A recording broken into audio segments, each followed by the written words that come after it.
എന്റെ പേരാതിരി MP, പ്രകടാശൻ ദാസൻ M. Puthussery, പ്രകടാശൻ MP ഉൾപ്പെടെയുള്ള സമര നേതാക്കന്മാരെ, പ്രിയപ്പെട്ട ആശാവർക്കർമാരെ, ഞങ്ങൾ അറിഞ്ഞു കേട്ടാണ് ഇന്ന് ഈ ആഹ്ലാദ പ്രകടനം ഇവിടെ നടക്കുമെന്ന് അറിഞ്ഞപ്പോൾ ഞാനത് കേട്ടുകൊണ്ടാണ് ഞാനിവിടെ എത്തിച്ചേർന്നത്. കാരണം അത്രയേറെ സന്തോഷമുള്ള ഒരു മുഹൂർത്തമാണ്.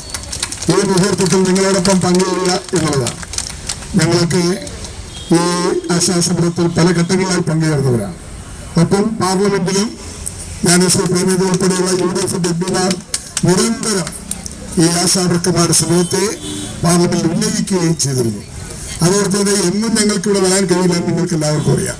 പക്ഷെ എന്നും വരണമെന്നായിരുന്നു ഞങ്ങളുടെ ആഗ്രഹം. പക്ഷേ ഞങ്ങളുടെ പ്രവർത്തനങ്ങൾ ഡൽഹിയിലായതുകൊണ്ട് പരിമിതമായ സമയങ്ങളിൽ മാത്രമേ, പ്രധാനപ്പെട്ട സമയത്ത് മാത്രമേ ഞങ്ങൾക്ക് വരാൻ കഴിയുള്ളൂ. അത് ഞാനിവിടെ പങ്കുവയ്ക്കുകയാണ്. ഇവിടെ പറഞ്ഞതുപോലെ ദീർഘമായി സംസാരിക്കുന്നില്ല. എൻ്റെ കാര്യം, ഈ ഗവൺമെന്റ് 2ാം പിണറായി സർക്കാരിനെ താഴെ ഇറക്കിയത്, അല്ലെങ്കിൽ 3ാം പിണറായി സർക്കാർ അധികാരത്തിൽ വരുന്ന ആ സ്വപ്നം തകർത്തത് ആശാസമരവും സിൽവർ ലൈൻ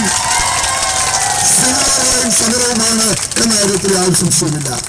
ഈ സർക്കാർ കൊണ്ടുവന്ന ഏറ്റവും ജനദ്രോഹമായ പദ്ധതിയാണ് സിൽവർ ലൈൻ. ആ സിൽവർ ലൈൻ അതിനായി ആയിരക്കണക്കിന് ആളുകളാണ് അണിനിരന്നത്. അതുപോലെ ആശാവർക്കർമാരുടെ സമരം, ഈ 2 സമരങ്ങളെയും ചെറുതായി കണ്ട ഒരു ഗവൺമെന്റിന്റെ പതനമാണ് നമ്മൾ കണ്ടുകൊണ്ടുള്ള. പ്രതിപക്ഷ VD സതീശൻ ആശാവർക്കർമാരുടെ സമരങ്ങൾക്ക് പിന്തുണ മറക്കാവുന്നതല്ല. അദ്ദേഹം വാക്കുപാലിച്ചു. UDF-ന്റെ ഗവൺമെന്റ് അധികാരത്തിൽ വന്ന് അദ്ദേഹം മുഖ്യമന്ത്രിയായി സത്യപ്രതിജ്ഞ ചെയ്ത് പിറ്റേ ദിവസത്തെ ക്യാബിനറ്റിൽ, അത് ആ ദിവസം തന്നെ ക്യാബിനറ്റ് കൂടി, സത്യപ്രതിജ്ഞ ചെയ്ത ദിവസം തന്നെ ക്യാബിനറ്റ് കൂടി അത് പാസാക്കി.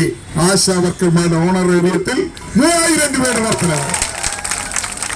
അപ്പോഴാണ് പഴയ ധനകാര്യമന്ത്രി നമ്മുടെ അതെ, എന്തൊരു നാണക്കേടാണ്, എന്തൊരു തൊലിക്കട്ടിയാണ്. ആശാവർക്കർമാരുടെ ആവശ്യങ്ങൾ അംഗീകരിക്കാതെ ഈ സെക്രട്ടേറിയറ്റ് മുന്നിൽ മഴയത്തും വെയിലത്തും വിട്ട് പീഡിപ്പിച്ച ഈ കഴിഞ്ഞ ഭരണം, ആ ഭരണത്തിൽ ധനകാര്യമന്ത്രിയായിരുന്ന ആൾ പറഞ്ഞു 23,000 രൂപ കൊടുത്തില്ല എന്നാണ്. 23,000 രൂപ കൊടുക്കും. ഈ ഗവൺമെന്റ് 23,000 രൂപയിൽ എത്തിക്കുമെന്ന കാര്യത്തിൽ യാതൊരു സംശയമില്ല. അതിൽ നിങ്ങൾ പ്രയാസപ്പെട്ട കാര്യമില്ല. നമുക്കറിയാം, ബംഗാളിലെ ഇടതുപക്ഷ മുന്നണി ഗവൺമെന്റിനെ അധികാരത്തിൽ പുറത്താക്കിയ നന്ദിഗ്രാമാണ്. അങ്ങനെയാണെങ്കിൽ കേരളത്തിൽ പിണറായി വിജയന്റെ